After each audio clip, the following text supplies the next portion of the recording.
A Lots and lot, lots and lots. a lot. We've And known each other for a today, long time, over 10 years.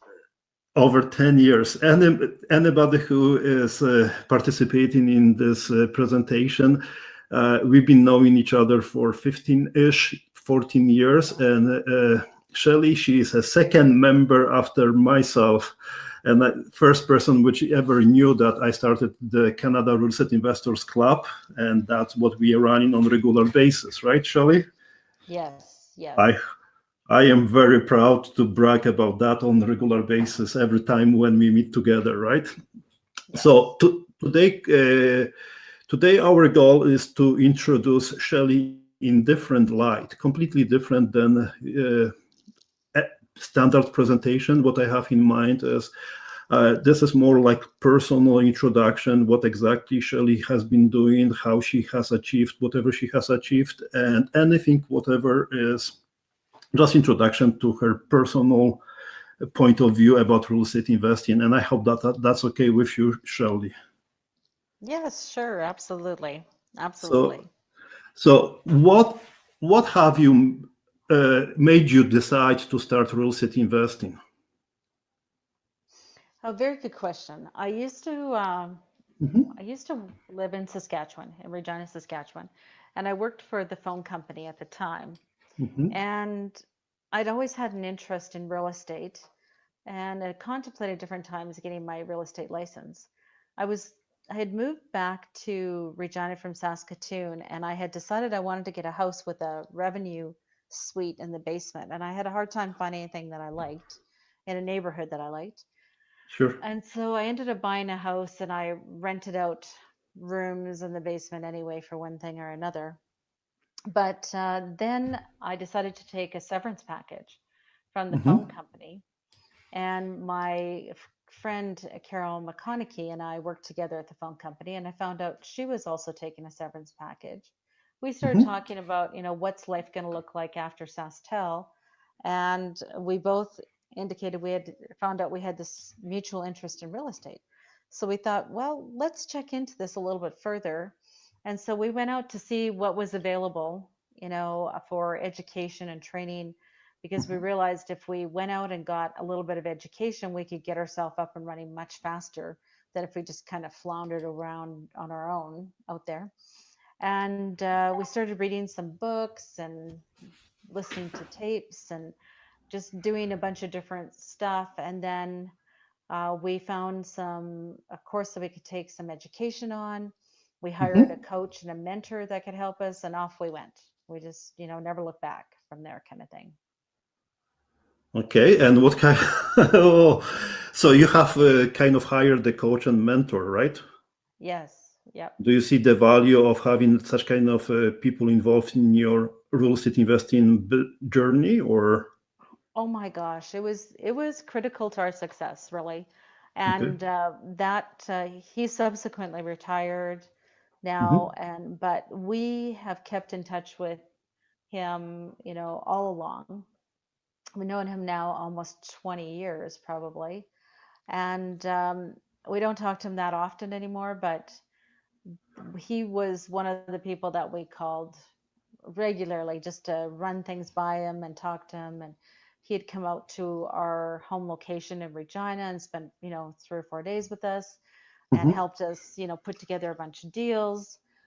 So it was really important to have somebody who'd been through the trenches and done it before that could give you some coaching and guidance. Definitely. Can you tell the name? Are you okay with that? Yes, his name was John Lapointe. He Perfect. actually lives in Florida. He's a Canadian citizen, Yeah. but both him and his wife, he had moved to Florida to retire a few years back. And even though he was living in Florida when we met him, he had been in real estate for 30 years, probably at that particular point in time, in both Canada and the United States. So he Perfect. he knew a lot about both sides of the border, and we always wanted to invest in the U.S. Right from the very Hmm. beginning. We knew that we wanted to do Canada, but we also wanted to have U.S. properties. So that's why we went with him because he had done both. Perfect. So Are you okay to share your first deals in the hood? How you structured them? What have you done? And was it working or not? That was one of the first deals you ever made, right? Yeah, so the first deal we went and we started looking at properties, and we met this Mm-hmm. realtor who worked in one of the smaller brokerages, and he started sending us like houses. And not only we were thinking, okay, we'll buy like one or two, and then he came to us with a package of 10, and we went, well, I guess if we're going to buy one or two, maybe we should look at 10. So it kind of Why changed our not? mindset right from day one, right? Why just buy one? So we did find one through one of our other realtors that we ended up buying, and we could get in to with our own credit, and we had a line of credit, and that's what we used for a down payment. And then after that, we started buying packages of houses from investors using vendor take back. And Mm-hmm. we had one of our first deals that we did was little single family bungalow in the what we affectionately call the hood in Regina. Mm-hmm. And it was owned by a gentleman who was an accountant, and he owned a lot of revenue property in the area. And Mm-hmm. we wanted to do a vendor take back, so we convinced him to do a 25% vendor take back. We started doing um, moving forward with that deal, and then we realized he had another property for sale on MLS, and so we approached him through our realtor to see if he would do a second one for us, and he agreed to do a second one. And then we found somebody else who would do another property for us with vendor take back. And then we found, like I said, packages anywhere. The packages went from anywhere from 2 to 20 houses kind of thing at a time. We were buying like 10 houses a month for a while there. Mm-hmm. And at the same time, we started buying property in Gatineau, Quebec, because we had some connections through John Lapointe back in Mm-hmm. the Gatineau area. And we started doing newer construction there, multi-unit apartments, etc. And all of those were with vendor take-back financing and creative deals to get us into the deals. So Carol and I didn't have any money. We each put like 2,000 bucks in to the company for startup costs, and we had good credit, and we went out and got as much credit as we could and used it strategically to help us use for down payments and get in and buy properties, refinance, a whole bunch of different stuff. But it was those first guys that, first sellers that trusted us to do the vendor take back, that really got us kickstarted and got us going. And we just kept asking for it and see what we could get. Also, that particular first guy that the accountant that lent us the money or give us the vendor take back, within about 6 months, we went in, did some renovations on the houses, refinanced both of them, and paid off his second mortgage within 6 months. And he Wow. was shocked that we did that. And he said, "Oh, well, I'll lend to those Die Ray girls any day." Where our company was Die Ray Development. So it was we had a fairly good reputation. Then people in the community. It's a small investing community once you get out into the market, and people knew that we paid our bills and did what we said we were going to do, kind of thing. So it was just a good way to get started. So are those investments were the best one, or you have something in your sleeve which you can share with attendees? So what is the best investment you ever made so far? Um, Geez, best investment I ever made so far. Probably we bought some properties, and I hate to say that there's one that would be the best one, but I did get Mm-hmm. into a duplex that we were able to get in very creatively with vendor take back, Mm-hmm. and we used RSP mortgage um, with that same seller on another property, and we were able to refinance and pay those off fairly quickly on the second mortgages and the RSP mortgages.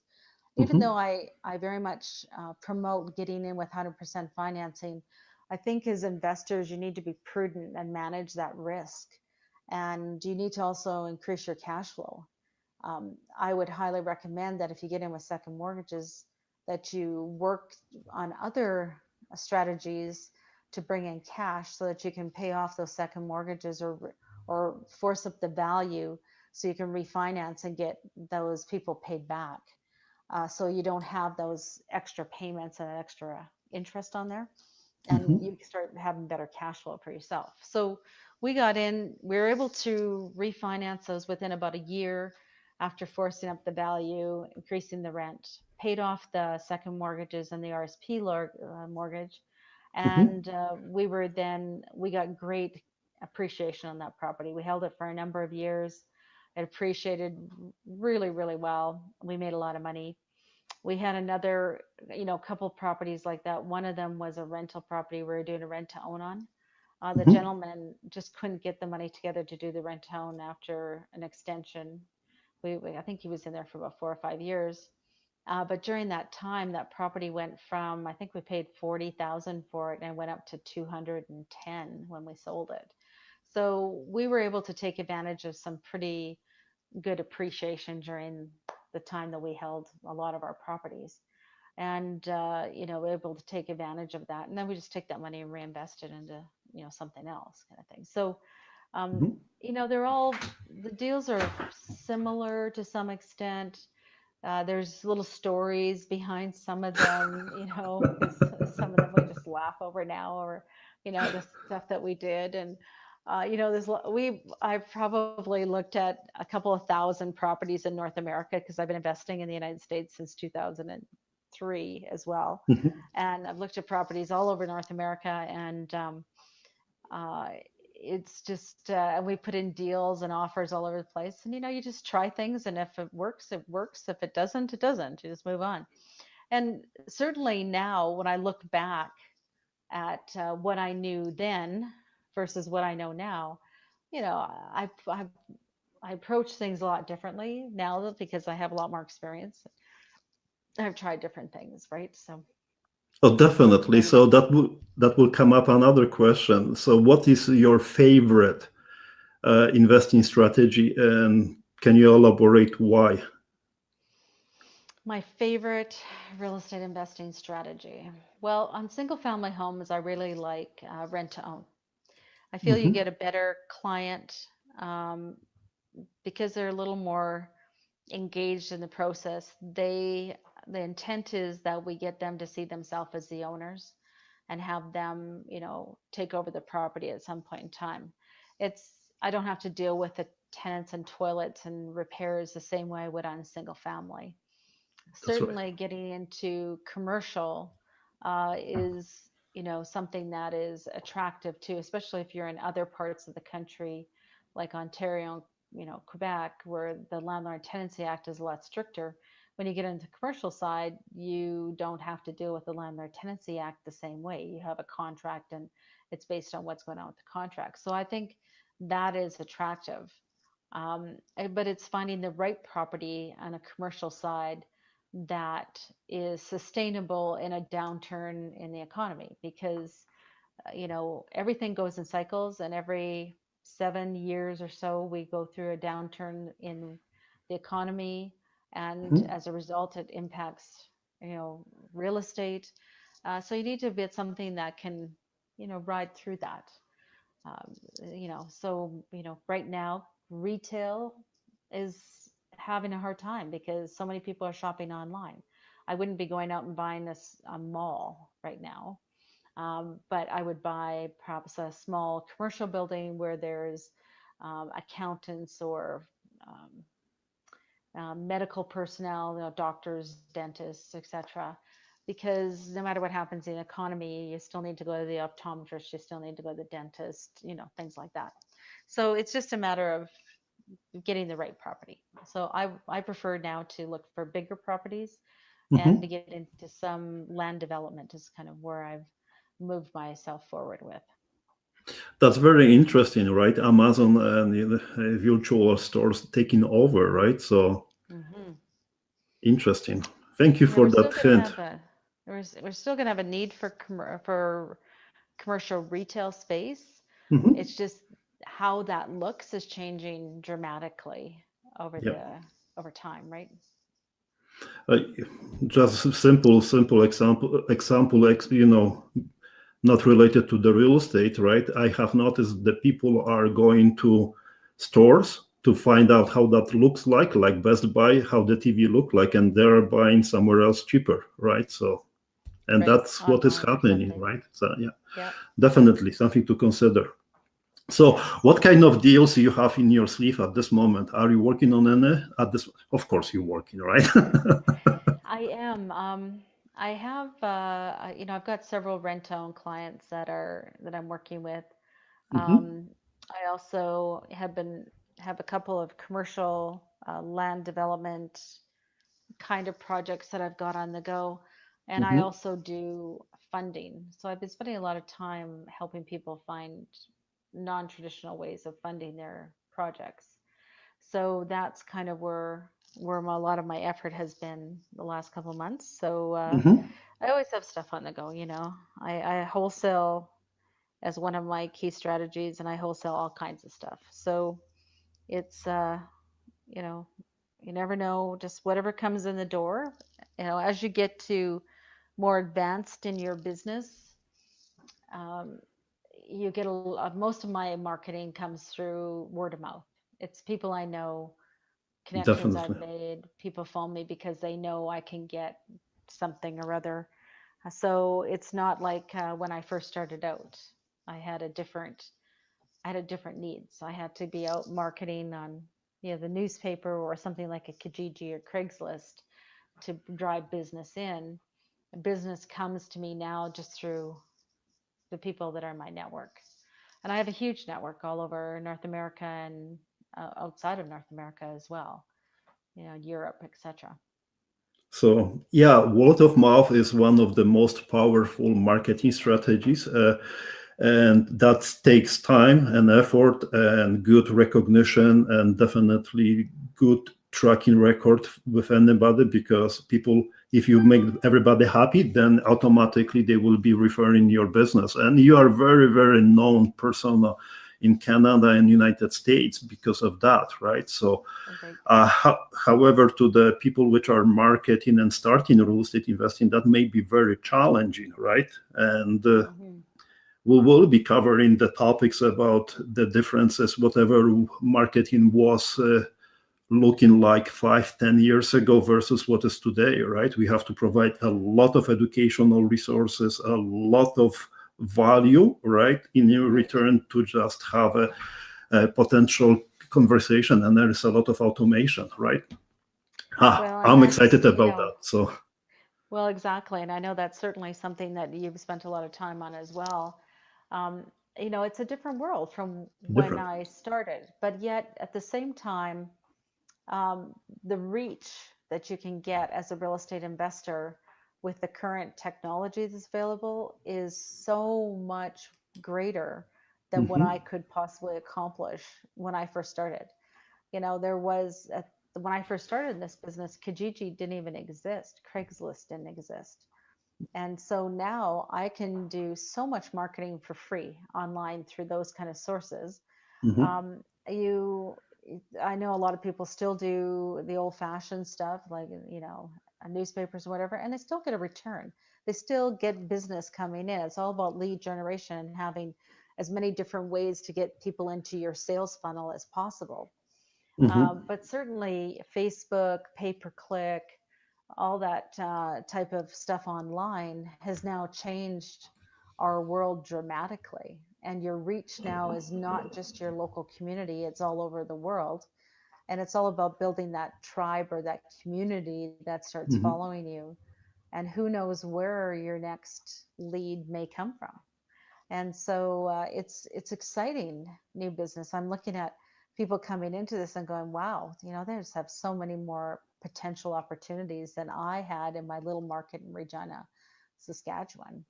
But Yeah. you do want to target where you're going as well and see what happens. Yeah, there is a lot of technical aspects of marketing at this moment versus, a few years ago, to be honest with you. Yes, I agree with yes, for 100%. sure, for sure. Automation and having higher exposure, even doing such kind of conversations like this is one part of the marketing too, right? So Yes, yes, absolutely, so we absolutely. are talking about that. So how do you see, what would you like to see in your business, in your personal development in upcoming future? Well, I definitely am moving into larger deals. And so if Hmm. anyone has some larger deals where, especially where the sellers are open to being creative, I would really like to hear about them, not just in Canada, the United States, or as I would look at the United States as well. So, I do, they do have good fundamentals, but, I'll take a look Hmm. at it. I like working with people that are just starting out. If you're a wholesaler just starting out and you don't know who to bring your deals to or whatever, I can send them my way. I'll try to help you. See if it's something that works for me or for one of my coaching clients that I work with, because I do provide coaching and mentoring to people starting out in this business as well. And if I Hmm. can send them a few deals per bonus, we can go that way. Hmm. Depending on what it is they've got, kind of thing. Go from there. Okay, and definitely some kind of retirement turnkey solution, sitting on the beach. Yes, absolutely. That is the plan, especially after we had, when it starts snowing in the wintertime, I'd like to have someplace a little warmer to go to. Yeah, that's the proper mindset, right? Yes, exactly. Okay, Exactly. so we understand that there is never easy to build the real estate investing business per se, even any kind of businesses, right? Right. It's taking a lot of time, a lot of effort, a lot of sacrifices, a lot of mistakes, losing money, making money, and I hope you will help all the attendees and who's listening this presentation. What kind of challenges you have been facing or you have faced, which you would like to avoid, and how you overcame them? Well, okay, so all the stuff you listed, I've, had challenges with at some point in time. Um, Probably one of the biggest challenges you have as a real estate investor is access to credit and money, right? Because Hmm. when you first start out, you only have so much money, you only have so much credit, you can only do so many deals, and then it's like, okay, how do I find a creative way to do the next group of deals? And that's where you bring in the creative ways using seller financing, etc. And even after all these years of doing business, I still have some challenges getting financing because I can only get so many single family home loans. That's why going up market at some point in time is important, or switching over to more of a commercial lending criteria, because they look at you differently on those deals. Hmm. So that's why I'm going more up market on my opportunities that I'm looking at this point in time. That's what I really want to focus on for the future. And I have some other personal stuff that I want to do as Hmm. well, because I see real estate as an enabler. It allows you to get a good income, and then which enables you to go off and do things that you're passionate about.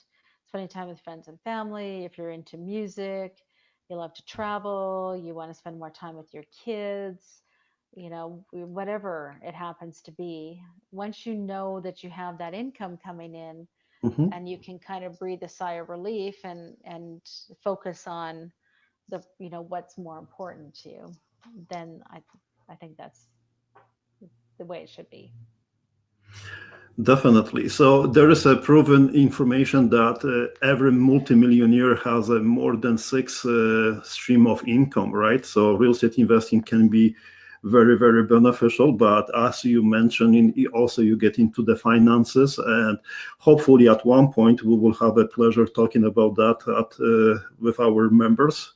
Are you okay with Hmm. that? Yes, I will keep in touch because I want to develop a program Mhm. that I can bring to the members, but I'm a ways away from doing that. So that'll be sometime probably late next year, maybe. So you Okay. and I will keep in touch regarding it, though. So aside of the technicalities, are people willing to do VTB in today's market in Calgary? That's one of the questions popped up by Michael. So VTBs in Calgary at this particular point, you'd have to find the right deal, Michael, that makes sense to do it. And one of the challenges you've got with single family homes, especially, the lenders want to see your 20% down cash. So if you're going to go get a vendor take back, you're still going to need to have some cash in the deal. Even on the commercial side, you need to have some cash. But the commercial side, you can do things a little bit easier. So 5 units and up. There are people that are motivated to sell, and you could probably do a vendor take back or maybe an agreement for sale that could Mhm. help you get into the deal creatively. It has to cash flow and has to make sense and be something that works for both parties. Sorry. Um, so it depends on the deal. I mean, you never know what you might find here. We have had lots of B2B deals that have gone down in Calgary over the years. So you never know unless you ask. And you have to keep asking. Simple as that. Ask many questions as possible, right? Yep. Okay. So, Shelley, straightforward question: what makes you different? Why you are so unique comparing to other investors and business owners? Well, I think I'm very unique from a lot of other investors that I know because I have done such a diversity in the type of deals that I've done. And Hmm. when you get into this long term, when I'm working with my mentoring students, I always say, pick a ditch, pick some strategy you want to start with and focus on that and get to learn it really well. But as you evolve in a city like Calgary, you need to have probably multiple strategies in real estate. Like you said, there's 6 sources of income. Well, you can have 6 different sources of income in real estate depending on how you set it up. And so you need to be, that is, I think one of the benefits of what I bring to the table is I've invested in Canada, United States. I've done real estate, pretty much every strategy that's out there except for tax liens is the only thing I haven't done. Not that I haven't bought tax sale properties, but as far as the United States goes, and I've done funding. I have, I do a lot of different kinds of deals on commodities and things like that. So just as the business has evolved and my career has evolved, I've evolved with it and tried different things. So when people come to me, even my mentoring clients, we always start out with real estate, but quite often they have other businesses that they're working on too, either MLMs or some other business that they're wanting to do. And Hmm. it evolves into something very unique and different for each individual person that I'm working with. And because I have that scope of business for both real estate, some of the stuff I brought from when I worked in SaskTel and just the other things that I've learned over the last few years in, my business dealings, I can bring a wide diversity of skills to the table to help somebody move forward. And like, to be honest with you, we've been knowing each other for a long period of the time, and besides that, you are only 25 years old. You have Exactly. experienced a lot of good transactions, and you are a very likable person. That's my personal opinion, right? Yes. So, Yes. There's lots of so different stuff out there. yeah, definitely. Yeah. I have to sweet talk a Yes. little bit, right? But it's humble and honest, right? Right. Okay, Yes. so a very important question to anyone who is listening. What would you like to say who is thinking or actively investing in real estate investing? And what kind of suggestion you should give it? You would like to give it to them? first and foremost is perseverance. Do not give up. There's going to be days in anything in life. It doesn't matter if it's real estate investing or anything. There's always days when you think, what in the world am I doing this? And you just need to trust in yourself. Trust that you have what it takes to get this done. Doesn't matter who you are. Everybody has skills and abilities they can bring to the table. With the stuff that you bring to the table, you're compared to what I bring to the table is different. But doesn't mean that we can't both be successful in this business. But it is, you have to persevere. You're going to spend some time, you know, on the street kind of figuring it out initially, and then it will start to eventually come together. So keep at it. Don't give up. Network, network, network. Build in people into your network that you trust and that you can work with as well, that you can, you know, consult with. I recommend having a mastermind group that you can go to on a regular basis that helps you keep things fresh, keeps you in the game. Someone you can ask questions to if you're stuck and you're not quite sure where to go next, or just a group of people that you become friends with that, you know, you share stuff about your life with too. It's, you know, you got to remember how to do that. So, and also, you know, constantly be marketing yourself and looking for joint venture partners and money to bring into this business. Eventually, over time, you're going to have more money of your own and you won't need as much from other people. But initially, to get yourself going, you're going to need that. Just so don't give up. Network, network, network like crazy. Market yourself all the time and look for joint venture partners and money to help you build your business. Those are kind of like the four things that I think. Wow. And never getting old. Never getting old. No, what I mean is those suggestions, they're never getting old, right? I Oh, heard yes. that those suggestions from you 12 years ago, 10 years ago, 5 years ago. And, you Yes. know, persistence, stubbornness, how you call it? Absolutely. Tinidius, how you pronounce in English? Sorry for my Polish English. I don't know. What Tididia, is it? no, tenacious, no, how you Oh, call it? be tenacious. Yeah, Be here. tenacious. Absolutely. And, you know, it really, there's a core fundamental thing, and that is really believing in yourself. It's a mindset change you need to make. Mhm, It's a different way. If you've worked for an employer, I should say, as an employee for years, now you're running your own business. It takes a little bit of, you know, change of yourself to understand what that actually means and how you can move forward with it. So you mhm. do need to be conscious of that and you know, help yourself move on, kind of thing from there. Okay. And hopefully you permit me to add another suggestion, which is very simple. Keep asking if you do not know. Absolutely. Sorry? Absolutely. Keep asking. Absolutely. Yeah. Keep asking. So, Shelley, And how people can reach out to you besides being on the real estate investing community, which is you are the second member. yeah. Well, you can reach out to me through Facebook. I will Mhm, let you know though that through Facebook, I don't, it's not my primary source of communication. mhm, And I'm not on it as much as I used to be because I am very busy.